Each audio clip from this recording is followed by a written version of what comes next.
Welcome to the Safe Harbor Shining the Light podcast, where we will shine the light on community issues such as substance use disorder, poverty, homelessness, and the stigma that prevents many from getting the help that they need. Thank you for joining us, and I hope you enjoy this episode. Hey guys, thank you for joining us today. I am really excited about this episode. You know, Safe Harbor is celebrating 20 years of ministry this year. And what better way to celebrate that than to have Debbie Haynes, the founder of Safe Harbor, joining Sarah and I. As you remember, Sarah is our director of development and we are co-hosts of the Shining the Light podcast. So thank you for joining us. And Debbie, thank you so much for being here. This was just a real special time for me. We're going to get to do a little bit of reminiscing. And, you know, you started Safe Harbor 20 years ago, and along the way, you picked me up, and then we picked Sarah up. And here we are, just celebrating what God has done. Sarah, you know, you and I it's been very important to us to have these conversations about reducing the stigma of addiction and substance use disorder. And so we want to kind of bring Debbie into that conversation. And Debbie, I was thinking on the way over, when we tell the story, for years, I told the whole story. You know, every little monument I would share, but there's been so many highlights since I've been in this role, even from the beginning of Safe Harbor. So we won't do every highlight today, but I'd love to know. We know you were doing jail ministry, and we've all told the story about the woman that just kept coming back. But what was going through your mind, and what were you seeing? How was God working in your heart then? Wow, Vicki, it seems like so long ago, and yet, again, it feels like it was just yesterday. I do remember just having such a naive approach to the jail and the women that were in there, really thinking the problems would be much more easily solved. But once I started going in there and hearing the stories of just how overwhelming their situations were, it was really very troubling to me, because I thought they don't just need one thing, they need a host of services available. And really looking around and doing the research, as some of you have heard this story, that I ended up calling 65 different organizations and individuals in the Hickory area, the Catawba County region, just to find out what resources were available and what was lacking. And so some really good resources are available, but such a big gap between those services, and big gaps that women could certainly fall through the crack zone. So that was what was going through my head, and really often going to sleep at night, or trying to go to sleep at night, thinking about those conversations, and really praying that God would bring someone along to make that difference, to provide the things that were needed for these ladies. And lo and behold, that person was Debbie Haynes. You know, we're talking about substance use disorder a lot, but I wonder, what was it like as far as women experiencing homelessness then? And we're so grateful for our partners at the Salvation Army for providing night shelter. But was there anywhere for women to go during the day that were experiencing homelessness then? No, there really wasn't. You know, they just wandered the streets, and that was a lot of what women would say to me at the jail when I would suggest you could go to the Salvation Army. They would say, but I would have to be on the street during the day, and that would be very detrimental to my recovery. So, you know, it was like they're right. There's really no place for them to go during daytime hours. Yeah, and so that was you first visited the women at the Salvation Army and discipled them, and then you were, I guess, the church. What was the name of the church that allowed you to use their parsonage? St. Paul's Lutheran Church at that time. Right, and so there you were able to open the day shelter, and then that's when I started my journey with Safe Harbor in 2008, volunteering there. Yes, And I remember. I was changed forever. I never, ever took my pillow for granted or my home for granted after spending time with those precious ladies that had no place to lay their head. And then as we talk about, we kind of consider Sarah now our substance use disorder expert. She spent so many years in that field. So can both of you just elaborate, how is it different today than it was then? You saw a great need. Is the need greater today than it was then? Oh, I feel that the need is much greater today. Like you, Debbie, I was very naive when I started working in substance use. I think the old school of thought, you deal with the substance use and everything else should fall into place. You just got to stop using.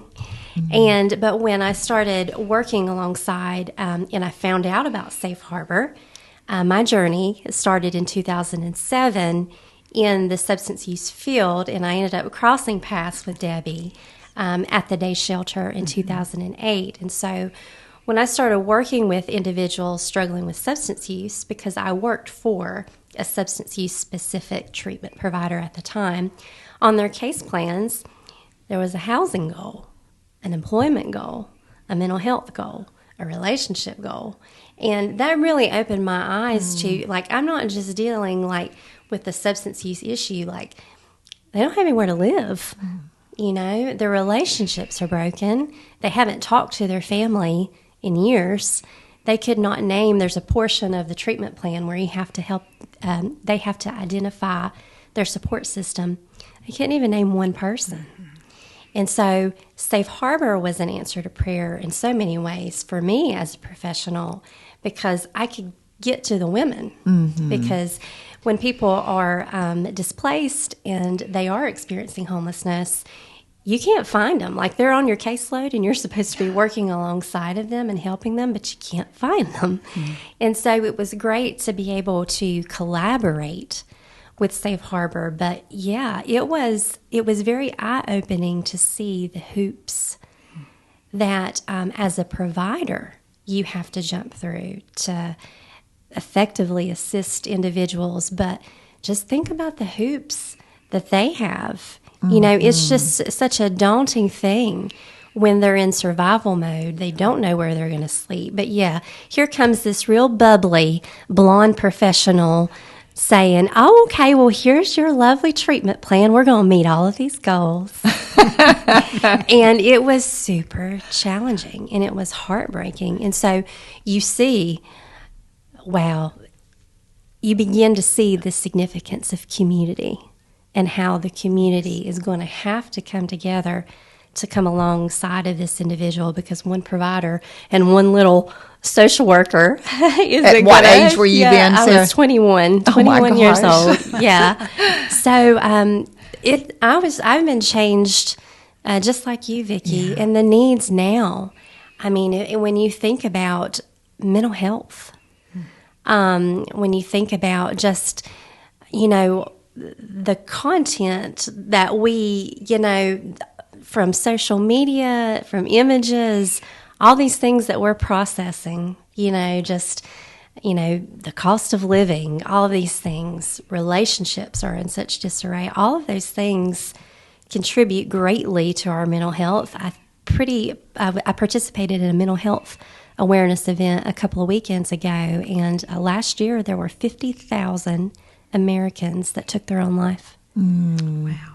You know? Yeah, Tragic. no hope. They think they don't have any No hope. hope. Yeah. So being a part, with my touches ongoing touches that I had with women that were getting services with Safe Harbor, I could see the hope restored in their face and in their eyes. And so it's like, okay, what's happening there that I could join in on and be a part of?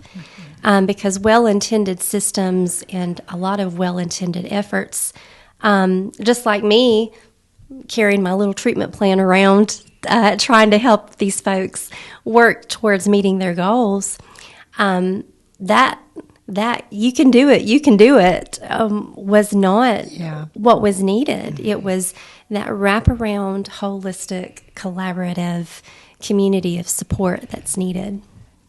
That will lead me into what I was wondering with you, Debbie. So you had to, you saw a need for women that, you first did the day shelter for women experiencing homelessness, and you recognized that substance use disorder was a big part of that. How in the world did you come up with a curriculum, and how did you know what they needed as far as their recovery? We know they need Christ, and they needed to know who they were in Christ and their worth was in Christ. But the recovery, Safe Harbor does such a great job with evidence-based recovery tools. How did you come to that? Vicki, that was definitely a God thing, because we had become familiar with what at that point was called the Association of Gospel Rescue Missions. And they had been doing this kind of work for decades, many of them had. And so I heard of a program out in Portland, Oregon called the Shepherd's Gate that they had an excellent program for women in substance use disorder. And so we contacted them, and they allowed me to come out and spend a week with them. They shared their curriculum with us. They shared, the components of their programming with us. And as I saw the results that were coming out of it, it's like, this is exactly what's needed in Hickory, North Carolina. So that's how we learned about the Genesis process. That's how we learned about books like Love is a Choice and Boundaries, and some of the sex education types of curriculum that we use. So, it was great to have a sister organization that had been doing this kind of work for a long time and had already ironed out a lot of the kinks, that was so generous to offer their support toward us when it comes to curriculum. I love that. We are at Safe Harbor, one of our core values is collaboration, and we do seek out others that have been very successful. And now other agencies come to us, and man, we want to share because we're here because someone shared with us. Debbie, what were some things you learned as you were getting this? Would you do anything differently? And I'm sorry, I'm keep stacking questions. What are some things you've learned in getting an organization started? Well, when people ask me that question, sometimes people come to me that are thinking of starting an organization or a ministry of some sort, and the first thing I do, of course, is bathe it in prayer, because was so key to our foundation. But the other thing is find out what's going on in the community and get involved in it.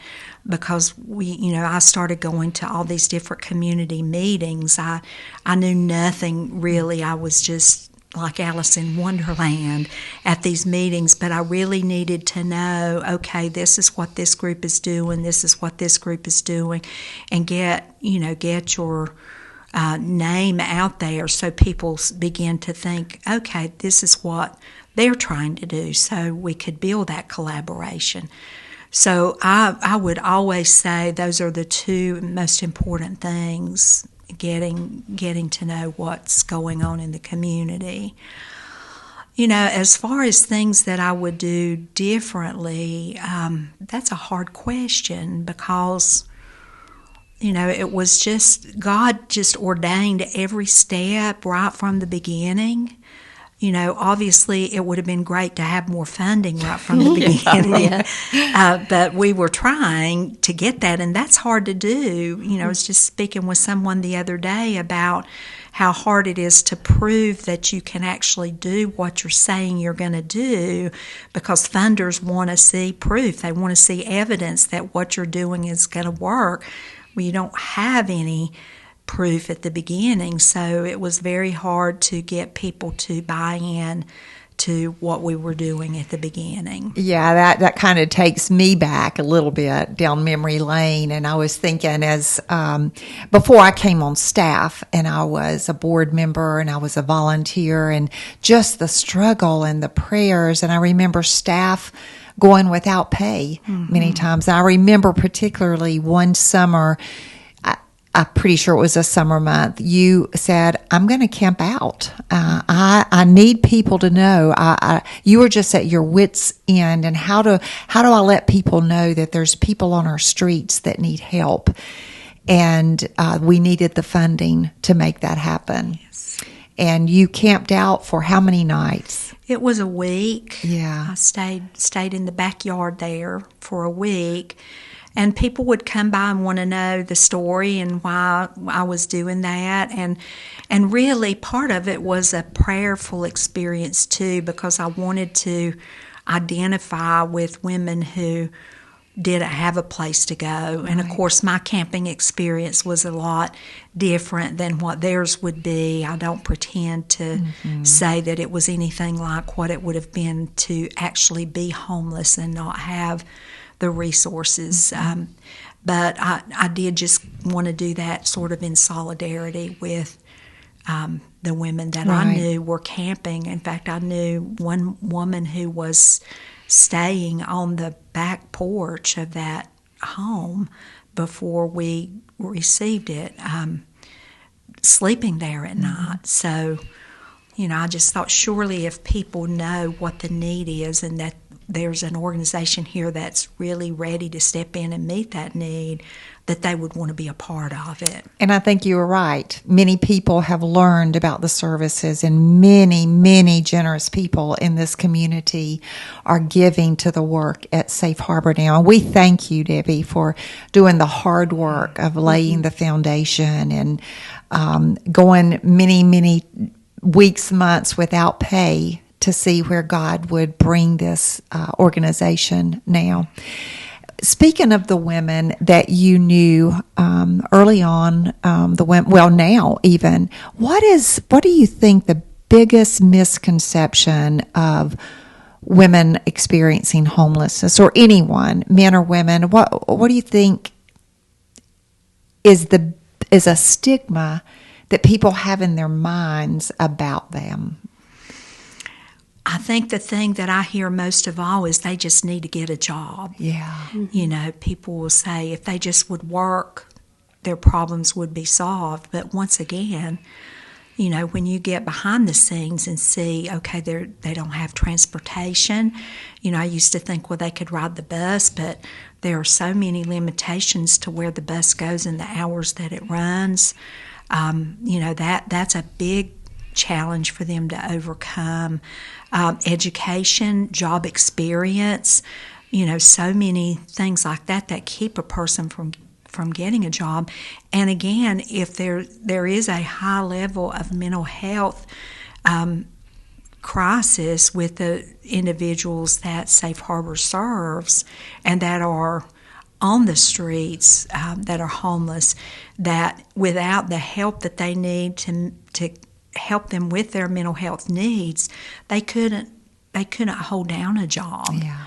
Mm-hmm. So it's very challenging. It's not just a matter of go out and get a job. Yeah. Mm-hmm. Yeah, and I think that, once an individual, any lengthy amount of time on the street per se, or experiencing homelessness, that begins the wear and tear of an individual physically, mentally, begins to take place.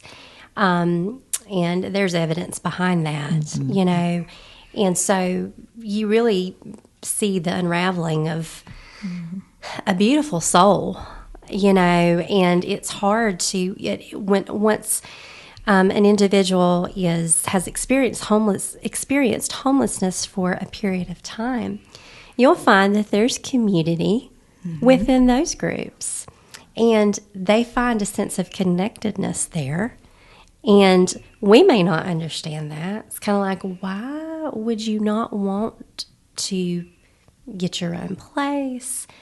You modify this about your situation, but those relationships that they build, that camaraderie that they have within those communities, that was very eye-opening for me. Yeah. As a professional, stepping into that world, I'm an outsider, and you have to earn rapport, and you have to earn trust, and that takes a while sometimes. And that's why I really appreciate your desire, Debbie, to have the long-term programming and have that open, low-barrier type of situation with the day shelter, because you were able to achieve just that. And once you listen to them and learn about them and earn their trust, I mean, that's when you really can start building momentum and make headway and bring individuals like volunteers in the picture, bring the faith community into the picture, because you've worked to earn that with individuals. And I think that's really key. I found that was very key in my professional and personal walk. Yeah. And while we're talking about stigma, some people that are listening to us may wonder, why do they keep saying women experiencing homelessness? And I remember it was many, many years ago, I was at a City Gate, formerly Association of Gospel Rescue Missions conference, and I heard someone say, you don't want to label people and call them the homeless, or she's a homeless woman. Man, that really hit me like I am so, identity in Christ is so important to me. And when I realize that we're doing that as a community without even realizing that we're stigmatizing by labeling them. So I hope that as we talk about our friends experiencing homelessness, that our whole community will understand that's why. It's a season. We want to offer hope. They are not destined to be homeless. God wants everything for them. He wants the best for them. And so I love being a part of a ministry that's important. Yes. So as we shift from experiencing homelessness back to substance use disorder, Sarah, can you paint the picture of our community now and why we've decided that we want to do everything we can to reduce the stigma? Oh, well, I think the overdose rates are extraordinarily high. The access to substances, both legal and illegal, are at an all-time high. So much substance use is socially acceptable. You have all of these factors being disconnected. COVID. I know we've probably mentioned the effects of COVID, but that increased isolation and disconnection really, really, I think, have put our communities in a state of crisis. And we are seeing ongoing ripple effects from that, from women that are 65 and up experiencing homelessness suddenly. Yeah. The job loss, relationships, just the tension of just those toxic relationships. People are at home, unable to get out, and all of those things just come to an emotional head, and people don't know how to cope with all of that, And so I feel like, and then substances, Debbie. I mean, and this just to put things in perspective, our drug tests that we utilize at Safe Harbor, we had to purchase a 20-panel test. Wow, didn't know that. Because of all of the different substances, you had your standard 5-panel, early in the early days, but we have a 20-panel test because of all of the different substances that are being utilized today. people that are in the business of selling substances, they get very creative, and the substances that people are taking, the high that they experience, and the level of of becoming dependent quickly, has just escalated all the more. I mean, you can't keep up with all of the substances that are coming out, and how it's targeting our youth. And so it's just very challenging. And I find that I'm grateful that the medical component to substance use is finally getting the recognition that it needs. That holistic, you hear a lot more about a holistic approach, about what that means for people. And so I think it brings, it's brought organizations together more, from the medical to the faith to human service providers to law enforcement. In the early days, there was like you needed to be a liaison between those things, because people just weren't talking. Everybody was kind of siloed. You're supposed to be taking care of that substance use part. We're going to take care of this. Now I see the community coming together, sitting at the table, having discussions. Like not many people may know that we have a Catawba Alliance for Recovery that meets monthly, and it provides opportunity for law enforcement and different providers to come together and be like, okay, let's do something about this. And I'm very proud that Safe Harbor has been a forerunner in a lot of those conversations, and we're at the table. If there is a table to be at, in reference to homelessness, mental health, and substance use, we're at the table. Yes. And so I have just been very pleased in my observations over the years, witnessing something move from a place of being very punitive to compassionate, and that's just been a blessing to see. And I feel like when you allow the faith community to have a say and be a part of that, I really feel like we really can bring that prayer, that compassion, unapologetically. Yes. I mean, that's our place here right. in this. And I think it's very valuable. And I've really seen from the court systems to, like I said, human service providers to medical staff really begin to embrace that. And so it's allowed us to be able to be more diverse in who we can serve in our programming. It used to be like, we don't know anything about that. We're not trained in that. We're going to have to get, But now it's like, you know what? We're partnered with this agency and this agency and this agency, and it's no longer this kind of situation. We have become equipped to take on some of these very complex situations because of the collaboration that you're talking about. Yeah, absolutely. Debbie, I remember, some people may not know this listening to our podcast. Of course, you were the founder. You were the executive director when I started volunteering. And then about 2012, 11 or 12, you felt God calling you you wanted to be over programs only. That was where you felt your calling was. And I was on the board. We started seeking an executive director, and I'm very grateful that God called me to work alongside of you. And I was thinking, it's been about 5 years since you were on payroll at Safe Harbor, since you were on staff. When I was there were hours that you spent behind the door, one-on-one with the women. What advice might you have for that woman that's listening today, that's contemplating recovery? What advice do you have for her? That's a good question, Vicki. I would say, first of all, don't lose hope, because, hopelessness is such a lie, and it's so easy to fall into that trap. So don't lose hope. But I would also say take the first step.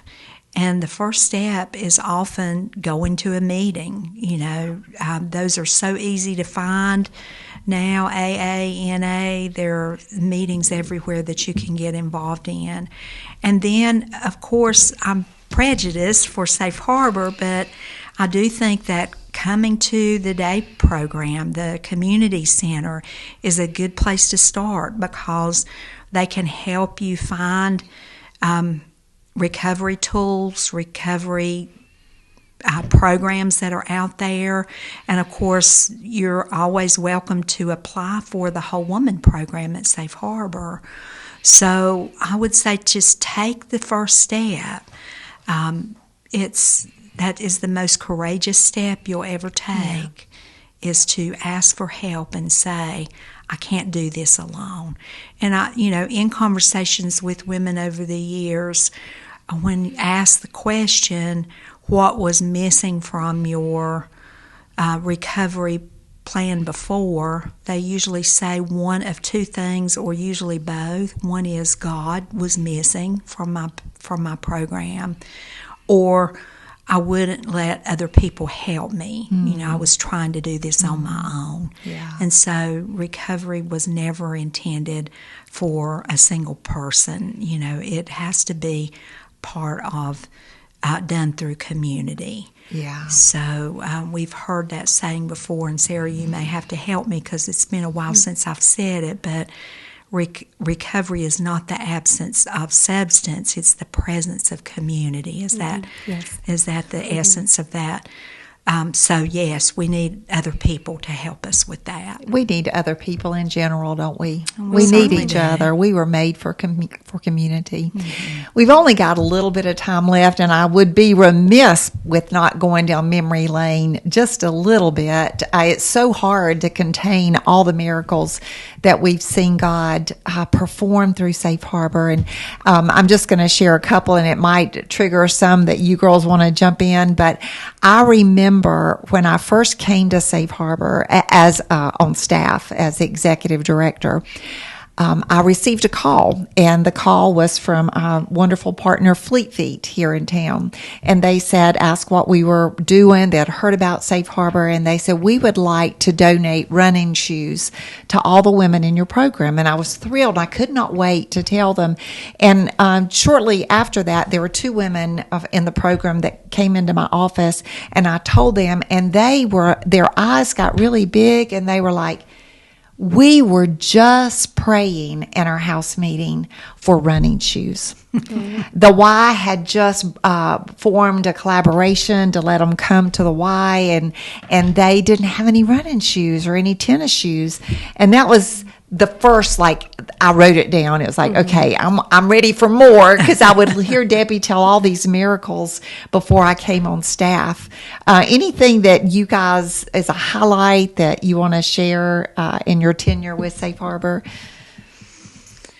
Well, I'll just say, I guess one of the biggest ones, and there were lots of small ones, and sometimes those small ones are just what you need to get through the day, just to remind you that, yes, it's God's still in control, He's still providing. But one of the biggest ones was in 2010, the end of 2010, somewhere around December.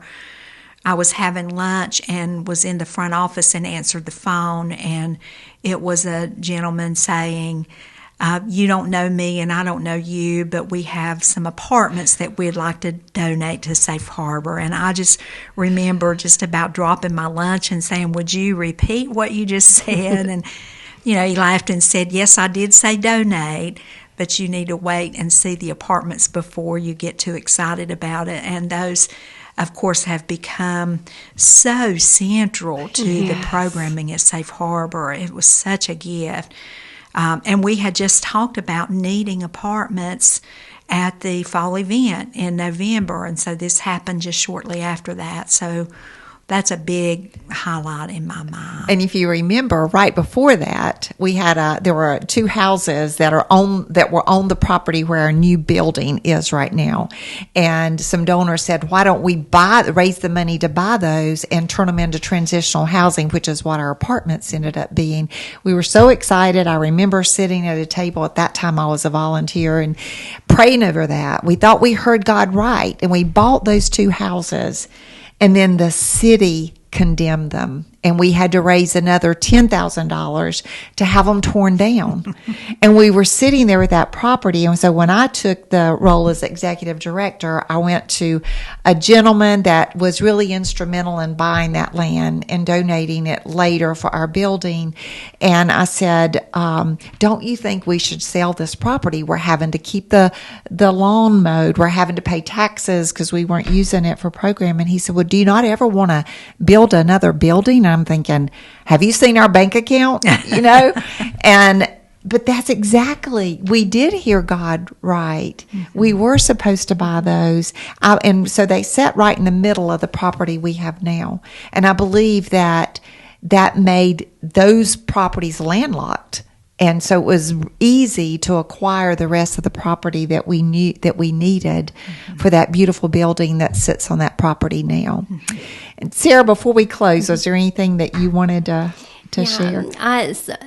A particular situation with one of the ladies, I just remember it impacted me greatly because I am a justice seeker and I'm an advocate. And so when I feel like there's a sense of injustice going on, it really affects me. And so this particular participant came in, and she had not had any contact with her children in 2 years. And, a part of the reason, like her ex-husband, he was very wise in the ways of, legalities of things, and really had so many things tied up legally that were beyond her control. And just observing her go month after month without seeing her children, getting depositions in the mail. I mean, this was a nightmare. I mean, it was cruel, and it just broke my heart. And we would appear in court, and we would have no success. And, with a year-long program, it was just a struggle for her. But in our house meetings, you had mentioned that God shows up in our house meetings, and I'll never forget this.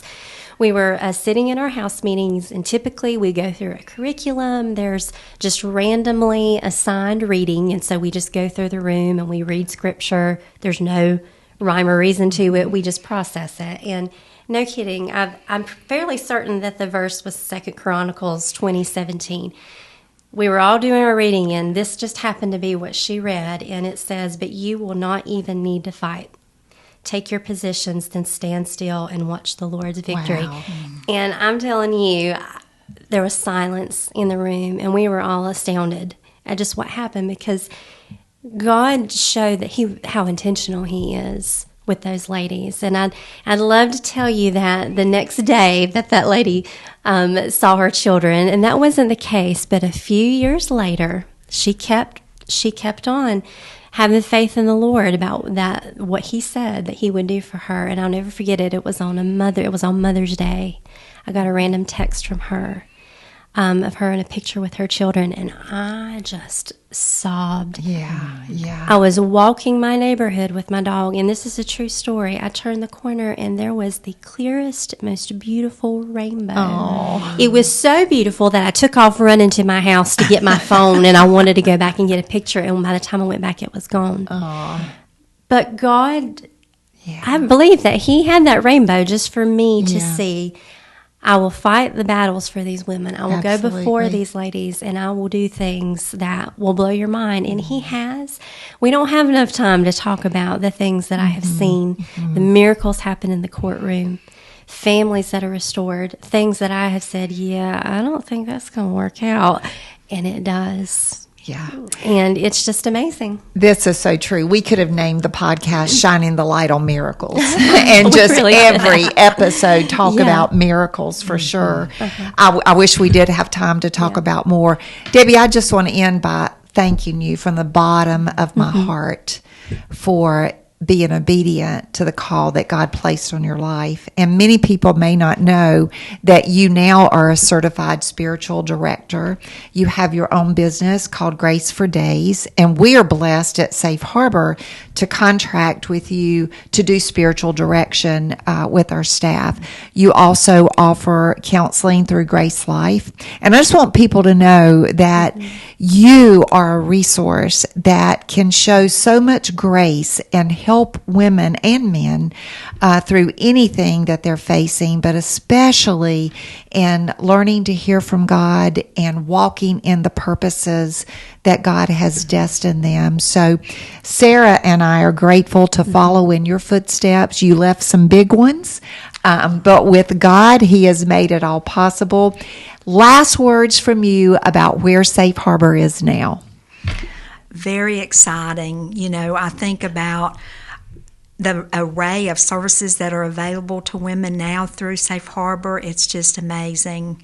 I feel like you are reaching such a diverse group. The culture has changed, and Safe Harbor is changing to meet that diverse culture, but yet staying true to the foundations of Christ at the center and the core values that Safe Harbor has always embraced. So I feel very confident in the leadership of Safe Harbor. I feel very hopeful for the future of Safe Harbor, and it just makes me smile to see how things are going right now. So thank you for the opportunity to be here today. Yes.